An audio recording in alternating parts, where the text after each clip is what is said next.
So we all have our niches that we excel at. So when we talk about events that are challenging to me or not or however they roll out, is I believe that within each person, over time, you pick up a mastery of what you can do and what you could do well and what you could do, and recognize that you need other people to help you get there. This is Festival Pass Stories, a podcast series is told by the people who create and make festivals come to life. You will go behind the stage, kitchen, or studio door to hear the stories of passion and inspiration that started some of the world's most beloved festivals. Hear the startup stories and how an idea went from what if to what's next. All right, friends, this is the Festival Pass Stories podcast, where we are, as always, presented by Dos Hombres, the artisanal mezcal meant to be shared. It's time of year to start sharing mezcal, folks. I mean, that's pretty much any time of year. But Dos Hombres was created by Aaron Paul and Brian Cranston. Have a drink with us at doshombres.com/delivery. And ever wanted to have the opportunity to invest in a product early that could be the next Airbnb? I'm intrigued. Tell me more. Well, learn why entrepreneurs and celebrities with exits approaching $10 billion have already invested in Festival Pass. Go to invest.festivalpass.com to learn more. Ladies and gentlemen, friends of Festival Pass Stories, please welcome my guest today. He is get ready for it, the experiential event entrepreneur extraordinaire, Carson Tang of Carson Worldwide. Carson, what's happening? Oh, Pat, you humble me. Thanks for having me on as your guest. Thanks for being here. And I say Carson Worldwide, but I'm doing a podcast with the entire full-time team at Carson Worldwide right now, because he is a one-man show until it's event time. And when event time happens, what happens to your staff? It's pretty interesting. People think I have this big company with all these staff, but I run lean and mean. And I was surprised myself. Yeah, so I have different clients, whether it be Intel, Samsung, chock full of nuts. It runs the gambit, and nonprofits. So what I do is I hire freelancers and consultants to come in and work with me, and even collaborate in many respects, to give the client exactly what they're looking for people who know what they're doing in that area, as opposed to people who are all generalists and sitting around not being able to contribute to the success of the event or festival itself. And you can spit that sentence out pretty easily, because you've been doing this for over 40 years. So 4 decades in the event world, live event world. And you've kind of been there since, I guess, the first real festival, if we want to say. I mean, there's the World's Fair and all those kind of things. But when we came to music festivals, right, it was Woodstock. But, you come on the scene after Woodstock. But do you remember the first event you did? I mean, it's hard to believe you've been doing this for 40 plus years. I want to know what serum you're using too, by the way. This is, come on, spill it. You've been keeping young. But what was that first big event that you did? And, were you working for somebody else at the time, or did you got involved in an aspect of it? But how did it all get started? Take us back there. Well, most entrepreneurs, in which I wasn't at the time I started, really have a mission in mind, or they're trying to help contribute something to the greater good, or something they're very passionate about. In my case, it started way back in high school when I was at Brooklyn Tech, and I'm a Brooklyn Tech alumni. Yeah, shout out to Brooklyn Tech. There it is. And so I realized they had one of the largest auditoriums in the city and was being underutilized only for class assembly. So I said, what can we do at that space to not be underutilized? And I thought of this, a battle of the bands. And so it took place. I was able to secure that auditorium, and at no cost. And I was able to get all these bands that were high school bands who are students at Brooklyn Tech. And I said, wow, that was great, because they got to perform on stage. They got to get their music out there. And as you know, musicians, they would play for free if they could, the real purists, just because they enjoy what they're doing and they love the energy that they're feeding off of. And so from there, I snowballed and kept doing it. So it wasn't a grand idea or a vision that I had. It just came. Or a calling. It wasn't a calling. You just had an idea. You're like, we got to use this space, man. It's right. free. Exactly. And so from there, I went to college where I produced events with Allman Brothers, Santana, Pretenders, James Taylor, a whole bunch of different U2, and even speaker events. G. Gordon Liddy, Timothy Leary, Gene Roddenberry, and I created some of the most iconic and still alive today, or was alive for over 30 years, some legacy events which have become world renowned and won Long Island wide. G. Gordon Liddy to Timothy Leary were sort of running the gamut there on the personalities on campus that would come to that. But so it started with the music fest. That's great. It started with a high school music fest and turned into this whole thing. When you were doing this in college, were you booking the acts as well? Were you like in touch with the managers? And that was pretty much like smiling and dialing and saying, you want to make a couple bucks, come to this campus. And as a non-professional, paraprofessional, or somebody just doing it as a student, which I was in those days, is you don't have this training, you don't have this acumen for what to say, what to do. So it was just like, oh, okay, so who would we like to have on campus? Who would we like to see? I, for one, was not doing the booking, but I eventually went into that role. So it was like, even before the concerts, I had these parties I was producing on campus, such as a total building party, which was a dorm building, which had six different compartments. And I planned a different theme party in each one to happen simultaneously in that building. And then it rolled out to live events. And that's where I started meeting these musicians and saying, how would you like to play at this location? Reach out to the students. And it just snowballed from there into bigger acts, having to deal with tour managers and, booking agents, et cetera, and then have to pay real money for them. So you've been involved in events across the board. We've covered some of these music events, non-professional and professional, when you book them, from the booking of the Battle of the Bands in high school through college and so on. And you've done events up to 150,000 people. That's Rose Bowl and like a Super Bowl combined together.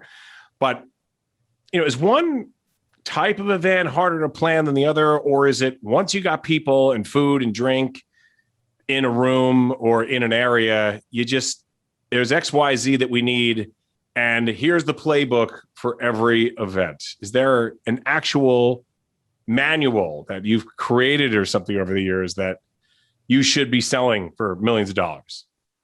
I would love to write that book. I just don't have time to do that. And as far as, my specialty in any particular, it's like yourself, you are a master at the podcast domain, but that does not necessarily. Wow. Well, I appreciate that. I'm blushing. It's not just the heat. Yeah, exactly. But that also doesn't mean that maybe you may be a master in some 3D video production of some sort. So we all have our niches that we excel at. So when we talk about events that are challenging to me or not, or however they roll out, is I believe that within each person, over time, you pick up a mastery of what you can do and what you could do well and what you could do, and recognize that you need other people to help you get there. So it's like if you have a chairman of the board or the president, they're not the ones who are going to fix the economy or fix anything in particular. They bring in the people they need most, who know more about it than themselves. And so from an outdoor festival to meetings, conferences, retreats, I bring in those people who can help me get there. But I would say in my realm, I specialize in things that reach people on an emotional level, experiential. And so I can do it for the client based on experiential. I could just do exactly what they're asking me to do, which is probably not the right direction, but whatever they need done, with clients, it's you do whatever they ask you to do, and you give your advice and consult. But they have the vision. They're like, we want this. This is how we want it. We're hiring you. Go do it. Go do it. Bring your people in. Yeah, exactly. And my forte is looking at things strategically, how they intertwine with each other, and how they could leverage and optimize what they already have, whether it's in their database or whatever the case may be. I make those suggestions on how to bring it all together to create more people or to create a long-term snowballing effect where the event itself maintains in the minds of people even decades after the event has ended. Like some of the events I've produced, people have gotten to know each other, but they are still using images from those events. Let me see, 10, 15 years after the Isn't event. that amazing? Yeah.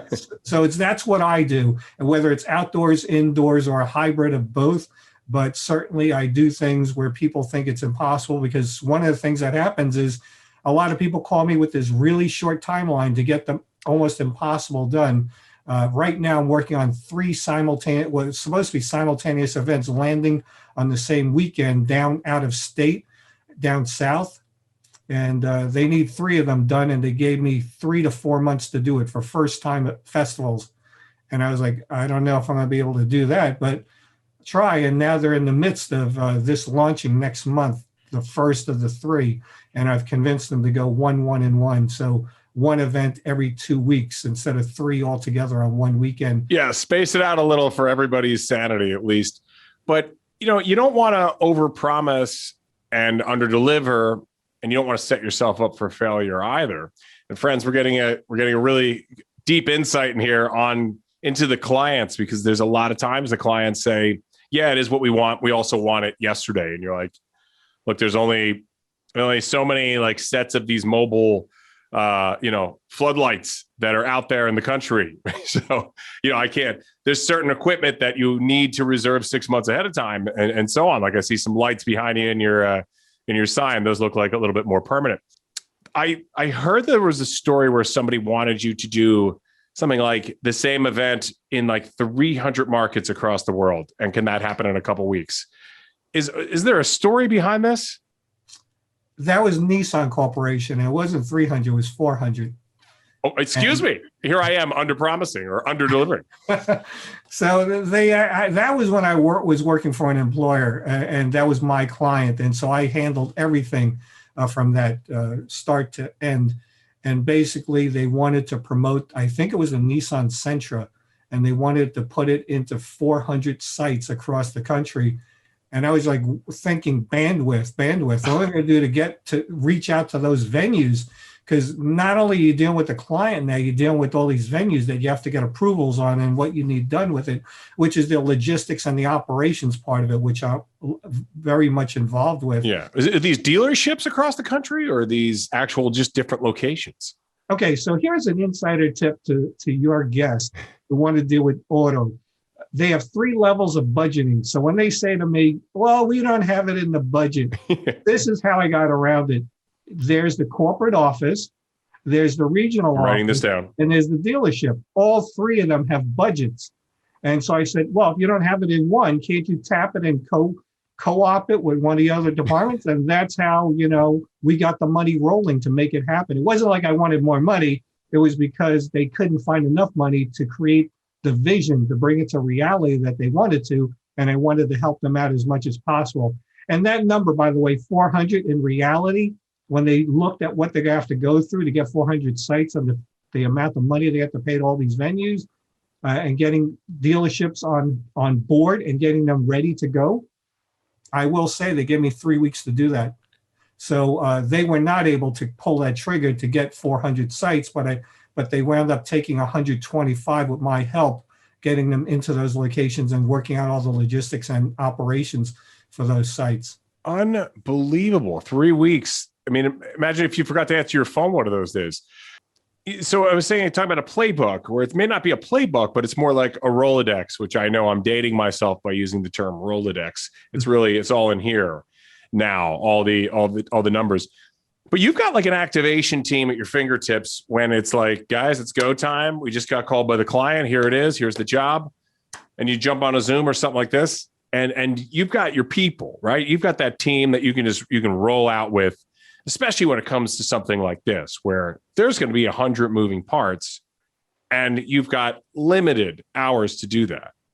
Yeah, I mean, a lot of times I have the people who are my go-to, and then there are those people I don't know who they are yet, but I act on referrals because the degree, what I'm working on with the events, and sometimes with what the client expects, what their mission is not in line with exactly what I have in my Rolodex, dating myself as well. But I have those connections. Should we explain to the millennials and to the Gen Zs or whatever what that is? It was a paper. It was a rolling paper thing that you would have on your desk in your office. So this was, you would be in the office, which is a place where people used to go to work. And then your desk would be there, and there would probably be a computer on the desk that you wouldn't take with you. And then a paper thing that had names and numbers. Amazing. Yeah, so it evolved into spreadsheets with Excel, and then it evolved into CSM and whatever electronic applications are out there these days, which replaced the Rolodex. Now, cloud. Rolodex, you meet cloud, cloud meet Rolodex, try to get along. Well, with that Rolodex, et cetera, you can have this team, you can have your go-to people and everything else, and you can plan these things. Let's say it's not Nissan. It only gives you 3 weeks, but you've got time to plan this. You've got an annual event like your Oyster Fest, which I want to get to, which is an unbelievable festival. But you can plan it all. You can have months in advance. Everything is under control. All the vendors hired and everything. But there's one thing that you can't control: the weather. You can have a contingency plan for the weather, but sometimes things just pop up.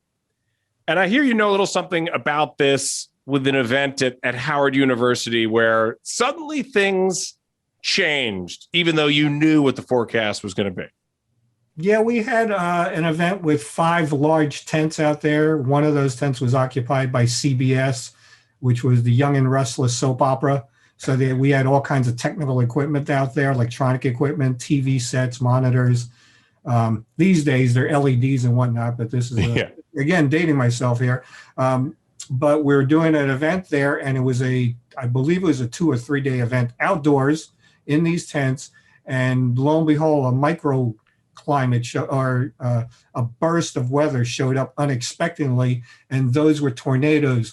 And 3 tornadoes showed up in the vicinity, not on the campus itself, but it was blowing so hard, it was blowing the boxes of supplies across the ground to other areas, and also blowing the sidewalls. So they were like, I don't know if you know how heavy sidewalls are, but they're pretty heavy.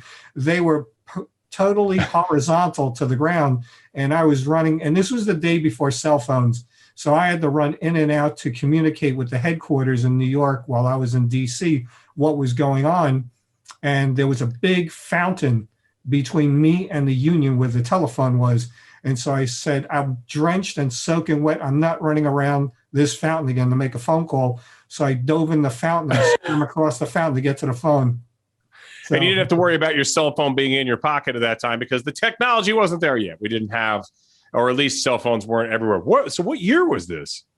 I can't remember. It was over a decade or 2 ago. Did you have a Rolodex on your desk or not? That would help us maybe with the year. But there's a situation like that. You just kind of have to hope for the best, right? I mean, what else are you going to do? It's just Mother Nature takes over. Well, more recently, 2 years ago, 2019, we had when I was brought on board to produce the Oyster Festival in Long Island, Oyster Bay. The night before, the sponsors were supposed to show up and all the vendors were supposed to show up and load up their tents and set up. We had a typhoon or something like a typhoon blow through. And if you're familiar with Oyster Bay, it's right on the bay. We were on the beach. And so I get a call in the hotel room that night at about 4 or 5 a.m. in the morning saying, Carson, you need to be down here right now. That was from security because we had overnight security. I go down, long story short, was the tents were in disarray, big cast, there were aluminum poles, which are unbendable, were bent. There was one gouging into the side of a trailer. And the thing was, funny scene was, or scary at the time was, the tent manager was called down there as well. I was down there. And by the way, let me just remind you, this event happens on the side of the tracks of the Long Island Railroad. So there were tents blown all over the place. And I was just hoping no tents were blown onto the tracks or metal poles from the tents themselves. But what happened was some of the tents were blown against a fence, and they were like 20 by 20s, 30 by 30s. And the one way up high, the pole was gouging into one of the trailers. And I was trying to get that pole down. So jumping on top of the thing, I'm not a very heavy person. I'm pretty lightweight. It was like me being launched into the air with a trampoline, grabbing onto the pole to try to pull it down to the ground to get the tent down. But that was not total, but a lot of destruction. We got everything worked out. We had 2 tent vendors there. One was not able to accommodate what we needed for securing in case the typhoon came back. So we worked with the other company to surplus what they had. And this was all done and finished by about 2 p.m., 3 p.m. of that morning to that afternoon. Everything replaced, fixed, and ready to be loaded into by the vendors and sponsors. And the festival's happening the next day. Correct. So a typhoon isn't something that you expect on Long Island. This is something that happens, on the other side of the world. And what was that? Was there even an explanation for it? Was just like, we think that was a typhoon? Well, I'm using the typhoon word sparingly. It's typhoon-like, and it is on the shore. And I was told before I even accepted the job to be contracted for it, it does get windy down there, and that's why. It's going to get windy. Yeah. Yes, but I know it's going to be windy. Yeah, and it usually occurs in October, the weekend after Columbus Day. So it's also a cool time of year. Yeah. So windy and cool, and they expect winds. And that's why if you look at old pictures of the event, there are 2 to 3 gigantic tents, which are more than 80, 90 feet across, maybe 100 feet deep, each one. And that's actually used to help block the wind that's coming off the beach. Yeah, well, wind is one thing, but what you walked into looked like the scene of like a Marvel movie, and no CGI. This was like the real thing after a battle between Thor and somebody else. Anyway, now that we're talking about Oyster Fest, I mean, there are regional Oyster Fest. There are, there's this Oyster Fest, there's that one, but this is the Oyster Fest, and you just tease the date of it, that it happens right after Columbus Day. Tell me more about this. 150,000 people are coming through the gates throughout the festival? Throughout the festival, which runs 2 days. I will say that the festival runs about 2.5 miles in length, not all of it utilized. So it starts on an avenue called Audrey Avenue, and that runs about 2 blocks, and it turns down the block, which is the block that Billy Joel has his bike shop on. And so more stuff goes on. A town known as Oyster Bay, Long Island. Yeah, exactly. Billy Joel's hometown, and Teddy Roosevelt's town as well. And so down that block is a cruise night or vintage car show along Audrey Avenue is all the local. And by the way, this event has 3 stages, 3 entertainment stages spread out throughout the event. So you walk down through the streets and you get to this other area, a huge parking lot, which is the size of a football field. And there you have amusement rides and amusement rides pretty much over there. And then you cross over the tracks and there's this big, gigantic parking lot, which is another size of a football field. That's where all the food vendors are and a lot of sponsors. So you have your oysters, your shrimp, your lobster, mussels, all kind. If you love seafood, it's the place to be. And they also have your funnel cakes and the Greek food. They split them up so in 2 different areas. And then you move down from there to other areas of the beach and you keep going down. And then they have pirate shows going on. They had pirate shows. Yeah, I'm mating. And so they have people performing in garb, and it's they're doing that on land. We have ships come in like last event. We had I think it was a replica of the Santa Maria or the Pinta or one of those Columbus ships. Or the Nina, one of them.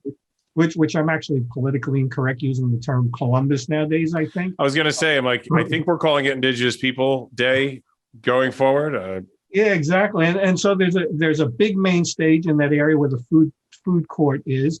That's where our musicians play. And I've actually programmed, I believe it was 8 bands per day to be on that. So all different levels, but progressive and catering to the audience that's there. And the year that I went in, I changed up the theme and the music, and people seem to love it. And then we have going down the road to the other part past the Pirates, we have another stage. And on that stage, we have oyster eating and oyster shucking contest, which is hosted by Jim Kerr from 104, I believe it is. He's like a legend there. Oh, yeah. He used to have, when I was in high school, he had the Jim Kerr Rock and Roll Morning Show. on Yeah, 1027 WNEWFM. That's the man. If you want to meet him, go down to when Oyster Festival returns to its full glory. And I also utilize that because, again, just like Brooklyn Tech, I realized it was being underutilized. Yeah. Because it was only being done for those contests. And that's when I called in a friend of mine, Paul Slatkus, who has a radio station. And he brought in one of the performers that performed with, I think it was a bassist or guitarist with Jimi Hendrix at Woodstock. By the way, I'm connected to one of his percussionists who performed for Santana or Jimi Hendrix at Woodstock. So he performed, and a bunch of other people came to perform on that stage as well. So there's all performance going on constantly throughout the entire day at all three stages. And then even beyond there's other things by nonprofits with kids activities and other theme events that are going on down that area. And that accounts for about 2.5 miles of space that we're taking up. So with the oyster eating contest, do we have what's his name? Kobayashi and Joey Chestnut. Joey Chestnut. Is Joey there? Is he eating oysters? And Kobayashi? I mean, these guys are legends in the competitive food game. I think they stick to their mainstays, but I will tell you that they do look for people who are really rabid eaters of oysters, who want to be involved in that, and especially people. And my hopes was that the local restaurants or other restaurants would want that notoriety and being able to send somebody up who could shuck oysters really quickly. Mm-hmm. So that's what that's all about. And we found some people joining the oyster eating contest or joining just to get some free oysters out of it. Some very desperate, hungry people, and we need to look out for them as well. Oh, that's interesting. So now that it's coming back this year, this is really exciting. Was it anybody make the call to Billy Joel or walk over to the motorcycle shop and find him in the back there with a wrench and say, Billy, what do you think? We got 3 stages. You can have them all if you want. Billy does show up with his, I believe, son from time to time. He comes incognito, I believe, but we try not to intrude and impose upon him. So he's, as far as I know, he's never been asked.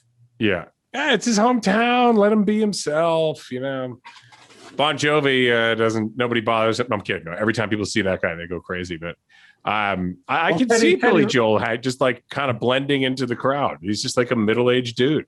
Yeah. Beyond middle-aged. And Teddy Roosevelt has a very good reason why he's not showing up. If you see the Rough Riders show up, it's not Teddy and the boys. It's look out for the horses. Yeah, it's some nefarious fellas. So watch out for them. So beware of imitations, folks. Oyster Fest is coming up this fall, right after Indigenous Peoples Day. This is going to be October, 12th, around there? It's the weekend after Columbus Day. However, this year it's not the full size that it typically is. And I'm not sure if I'm involved either, because they don't need somebody with my caliber to be involved in something that they've scaled down, which will take place strictly on the street, Audrey, I believe. Okay. Which will not, I don't know if they have the amusement rides coming in, but they certainly will not have the beach. So it's narrowed in scope and for this year, just because the township is afraid of having a super spreader event. Yeah. Most of this is behind us, but it's I guess just be cautious a little while longer. 2022 roaring back. But you're going to get a call if there's a typhoon. They're definitely going to give you a buzz. They're like, hey, what's up? Carson, we need you.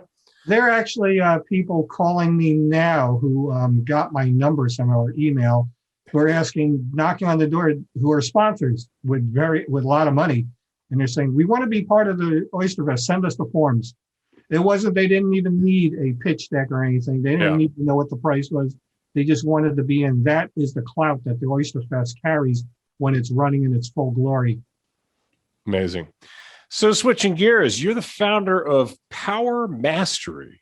It's all one word, folks. Power Mastery. Tell me, what is this? What is Power Mastery all about? So, as all of us have in our free time, if we have any at all, right now I don't, we do other things which we're very passionate about. I'm passionate about creating and developing things, which would be events. I transcended that into another area of my life, which believes in helping people And in my way is helping people get outdoors and experience that spiritual energy that's out there in healing and growth and connecting with other people of like-mindedness. And so Power Mastery helps develop that open-mindedness that people have but are locked away, and seeing a better picture of themselves and how they could be part of a bigger movement for how to get past their fears and objections, whatever the case may be. And from there, I spun off something called A Hike Through Life, which is actually takes people right into the outdoors, into the mountains. And I've created some very good, I have about 6,000 followers there. Power Mastery has about the same. And so I do different things, but these are all connected to live events, experiential. They're all experience as opposed to one-way communications. Like you can have somebody on a stage and they're talking at you. And even if you're doing a yes, no, raise your hand type thing, that's not really experiential. Experiential is what you're getting out there and looking at the cicadas and having one crawl up your arm, or looking at a snake and seeing which way they go if you step in front of it or you accidentally step near it. But also the challenge of what it takes when you feel you can't go any further, but the exit to the trail is only maybe 1,000 feet in front of you, but you just hiked 5 or 7 miles. So I remove all those fears. I love, just like people on stage and people performing, I love to see that transformation in people when they see what's possible for them to do and move away from their fears, and they see what's available to them right at their doorstep. And that's basically what Power Mastery and A Hike Through Life and Festival for Change are all about. You know, I was saying before that I host live auctions we were offline earlier. I host live auctions for different nonprofits. And coming out of the old pandemic, I think people are just going to be reevaluating the gala and reevaluating the way that they do fundraising. Maybe experiential fundraising is the future here. Maybe instead of raising money for a kids' outdoor program or a food pantry or something like that, maybe we bring the people to the place and have them have this experience and then ask them essentially for the money right there. Hey, you never know. Experiential fundraising might be when you see me on some panel next year talking about experiential fundraising and getting people out of the gala table and into the field. I will say, well, the great Carson Tang told me about something called A Hike Through Life. And with A Hike Through, this is where this came from. So I will add to that about fundraising experiential. There's one example that I have several, but this one was pretty interesting. I was working for somebody else and we came up with the concept of building a racetrack in the fundraising gala that they were having. And we had a racetrack that was built, and we actually rented horse costumes for people to race around the track. We rented a tape from this place called The Night at the Races, I believe, which is sealed. So nobody knows who the winner was. And we built these windows where people could bet on trifectas and perfectas and whatever to see which horse is going to win. Sure. And we actually worked with a racetrack to borrow actual jockey silks for people to wear, to be working through the crowd there as well. So that was all experiential, and they experienced higher than normal, or what they typically experience, with people opening up their purse strings to make donations and buying tickets for the bets and everything else. So experiential does work because you're hitting people down at an ethereal level, which is not in your face, but it's down in your heart, and it's playing with your emotions and how it relates to you at that connective level. Yeah, at the galas now, they do all that through videos and speakers, but there could be something to this. Let's just don't even think about renting the venue next year. I've got a better idea. It's Power Mastery. It's coming through that. So did you say that they wore horse costumes and ran around the track? No, we had people in horse costumes who ran around the track with numbers on them. And you bet on that? That's incredible. And so, you bet on that. But the people in the jockey shirts, that was quite, the silks, you call them, was quite interesting because we couldn't use anyone. The staff, we couldn't use anyone. They had to be a particular size. Right. It'd be tiny. Yeah. So we had these little tiny people walking around the gala serving drinks and pass hors d'oeuvres and whatnot, which is pretty interesting in itself. Incredible. And you mentioned Festival for Change. That sounds like a very bold undertaking. What kind of change are we talking about here? What were you looking for with this festival? We've had a lot. I make no promises, but we offer them an opportunity to be involved in a program that takes them through where they are today, where they were yesterday, where it all evolved, where they are today, and where their life could be tomorrow. And that takes into account people who are, destitute, who are struggling day by day with a myriad of different issues, whether it be work, whether it be relationships, a business for themselves, whatever the case may be. But we always find that there's some behavior or principle or belief system that's ingrained into them. So we show them where it was, then we move them into today. Where are you today? What is it giving you? And then we have them recognize that, and then we move them beyond that into where you could be tomorrow. And we set into motion right there while they're there. We don't give them all this homework and books to go read. We actually transform them as they come through the program. And so because of all this work I've been doing with Carson Worldwide, I haven't been able to reestablish going back and working on that, making it even bigger and serving more people. But if there's anybody out there who wants to work with me on creating that big vision and helping people in this manner with Power Mastery, I'm all open to that. But it's really, really powerful. You'll see people breaking down in tears and, just amazing feedback on what people have gone through in these courses that we have, the programs that we have, which, by the way, I don't know if I should make this announcement, but it involves sometimes board breaking, fire eating, spoon bending, and a bunch of other things, because those are metaphors for things that you believe you could never do, but you really can do them because they're physically possible. It's only a mental attitude which prevents you from getting to the next step. And as simple as board breaking is, you see a lot of people who can't break a board.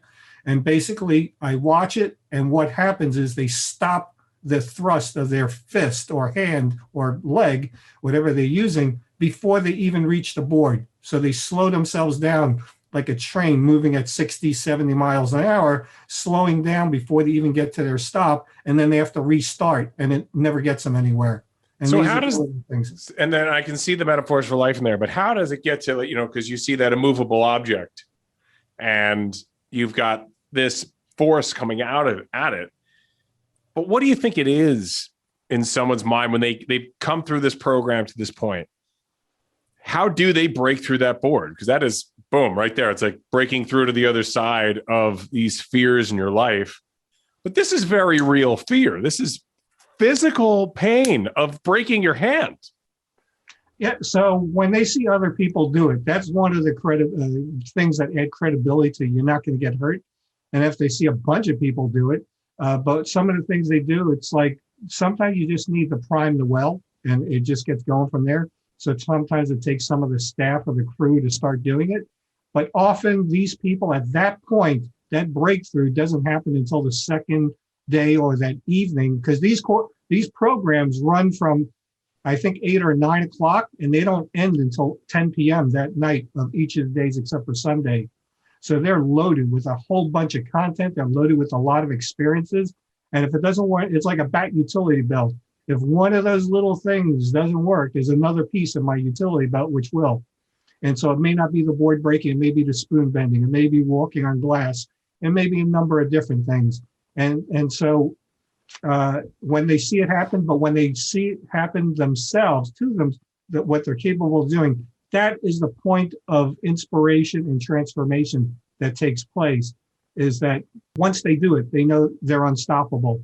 They have just done something they never thought possible all their lives. And that's been said to us, is that I never thought I could do that. But now that I have, it's like there's so many things. This one person who wrote a book, who's actually mentioned me in Power Mastery in it, she never thought about writing a book. But when she went to Power Mastery, she actually got the incentive that, you know what, there are these fears that are in my way, that there's too many books out there. There are too many books with this category, or I never will be able to finish a book. All those excuses and fears. And then when there was something in front of her she had to do and she just had to do it, it was the same thing. Writing a book, you just have to do it. It's like you can't think about it, you can't contemplate it, you just have to do it. Once you have your idea together and your vision and what you're going to write about, It's just putting that little pen to paper, and that's the Yeah. start of everything. Incredible. Wow. Breaking through. And look, there's a lot of people who going forward and, people took a step back during this last 14 months and were able to evaluate what was going on. But, I'm in the events business and so are you. And there was a short time, there really was just a short window where people were like, we're just going to shut it down. And I'm thinking gloom and doom, like, nothing's going to happen. And then people pivoted. And there's that magic word that if, last year's word was pivot, this year's would definitely be hybrid. So, one, were you able to, I know you would like to put more time into Power Mastery and into a Festival for Change and so on, but were you able to just take a step back and and look at things from 10,000, 20,000 feet, instead of being on a plane flying to events at 20,000 plus feet? Were you able to, one, take that look back? And then two, I'd love to talk about, as we said, hybrid. Do you see this kind of live stream now, like, harness this technology? And will there be elements of that live stream in all events going forward? My belief is there's an application to everything, whether it's live or virtual.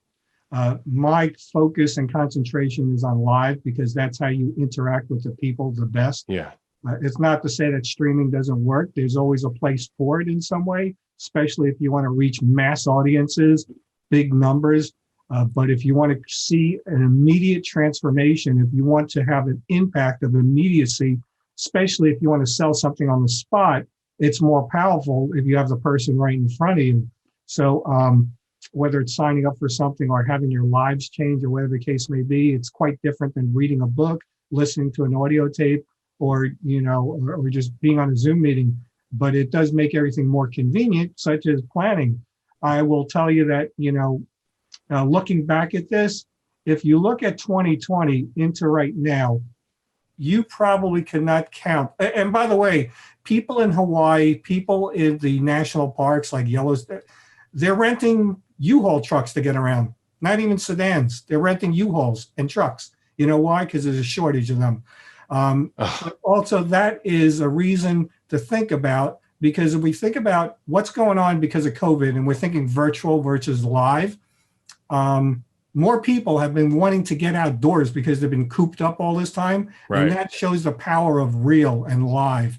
I cannot tell you how many people I know who never drove in their life, although have licenses just in case they wanted to rent something when they went away, who now own cars and moved out of the city where there are no subways or even there's a lack of bus systems. Yeah. And when I'm driving everywhere now. Yeah, exactly. When I go up to a trailhead, I used to be able to pull right up into a parking space and start hiking with the group there. Now you have to get there 2 hours early to get onto the trail because there's so many cars parked there. So people are going live. People don't forget that live is what they want in their life. And so maybe the other part makes it easier in other respects, but you'll never be able to eliminate live because eventually it's going to come back, at least for this society in this day and age. Live works. Maybe if we were like people, which always left of us was our brain put into some computer, and that was the physicality of all we were, then it may not matter to be live. But at this point in time, we like hugging, we like shaking hands, we like seeing somebody smile physically and being in their presence. But more so when we talk about Power Mastery, Hike Through Life, Festival for Change, we're also talking about energy. It's like how people on stage get their energy when they're performing, or even speakers. They love the energy that's coming up from the crowd. You'll see that energy change when the people have no response to what they're saying or singing up on stage because they're not getting that positive energy that they're expecting. So that's all part of that as well for people wanting to go live. Yeah, you cannot replace the real thing, but I do believe that there will be an element of it. Like, maybe there's some part of Oyster Fest where you have somebody live streaming it with an MC just saying, welcome to Oyster Fest on stage 2. It's going to be whatever band or something. Or now we've got the oyster eating contest. Let's get to it. Last year during COVID, the Oyster Festival did take place, but at a very limited scale and quite differently. It happened virtually. And we did have an oyster eating contest. We did have an oyster shucking contest. It was in an undisclosed location, and we filmed it, and we got the restaurants involved with that as well. And then we also had a auction that took place, because one of the things with Oyster Festival is that they're arts and crafts vendors. These are one of a kind. They're not allowed to be there if they're repetitive with another vendor. So it's not like T-shirts and cups with margaritas in them, or the same jewelry. It has to be either handmade or distinct from one another. So when people come to Oyster Festival and they see something they like, they're constantly sending us emails saying, hey, where can I find this guy? Because we were there and we can't find it anywhere. Of course not, because this stuff is handmade or different. So that's one of the things that they did in 2020 was to put together a almost 100% virtual event. As I said, accept no invitations, accept all the invitations, please, but accept no invitations. Oyster Fest is one of a kind. But again, was there something that when the pandemic first happened, or were you just, you were dealing with so many events and so on and the canceling things and so on, but did you get a moment to yourself and to say, I'm going to use this time for X, Y, and Z? Or was it just, you were just right back into the event game? First of all, I'd like to make a shout out for Jim or James Puccio, who's the co-chair of Oyster Festival, who actually passed away in December due to COVID. And I was working with him. It was a sad loss. He's been with them. He's been a focal point of Oyster Festival for many, many years. And without him and the good grace of the people helping him out, working with him from the Rotary International in Oyster Bay, it never would have stayed and ran for 36, 37 years. And so I was working with Jim and another fellow named Walter, who was his co-chair. And we were planning for Oyster Festival 2020. And even beyond December, it was happening. But all of a sudden, he passed away, but then COVID happened and everything fell apart. And so we needed to bring together a semblance of what we were doing. By the way, the virtual activity, what happened on Oyster Fest Day, which was, so I have to correct myself, that was in October, but right after October, because for those people who don't know, to plan a very good, well-oiled festival, a big one, it takes a minimum of 9 months to a year. Sure. Which kind of brings me to this point right now. I'm planning a festival they've only given me 3 to 4 months to plan 3 festivals for out of state. So we were planning it ever since after the festival in Oyster Bay being November into December, and then Jim had passed away. And we were then at that point, what are we going to do now? And so there was all these issues that came up. Let that be a lesson. COVID can hit anytime, anyone, even if you have vaccinations. So it's unpredictable. And the best thing you can do is probably make yourself safe in the many ways. And I guess that's why the festivals have been downsized and, slowly reappearing, but very cautiously. Yes, as they should be. And soon everything will be reopened. But, in New York, we're at 70% vaccinations at this point, which is in the city, which is fantastic. But there can be more done. And this is where they said that they wanted that goal to be at 70%. We're pretty much 100% reopened. But I'm still going and getting weekly COVID tests, even though I have the vaccine, just to be sure and to protect those around me who may not be vaccinated for whatever reason. And I go in studio and do a couple of different shows. So those other people around me, I don't know. It's not mandatory for them to be vaccinated. So just want to be as safe as possible and wear the mask a little while longer. What's the big deal? Is it really that hard to put it on and take it off? Come on. But so look, I know you're a man who wants to go live. Let's push it live all the way. As we do get back to these festivals and full live events, and eventually, as you said, Oyster Fest this year is going to be scaled down. But when we get back to Oyster Fest 2022 and all these gigantic festivals, do you see any major changes? And how does that affect Carson Worldwide from a cost perspective, from a production perspective, et cetera? More hand sanitizers. More, okay. So, certainly there'll be They're not more cheap. Yeah, they cost whatever they cost, whatever you have to pay for them. But certainly things are a little more spread out. The agencies, when I say agencies, the government agencies are more cautious. Me doing something down south right now, and another company has approached me for another entity in another state down south, is even those agencies, government agencies, are holding back on approving anything at this time. So as far as permitting, that has been delayed. And so they are, I guess, implementing new policies and regulations to make it safer for people, especially if you're dealing with food and beverage.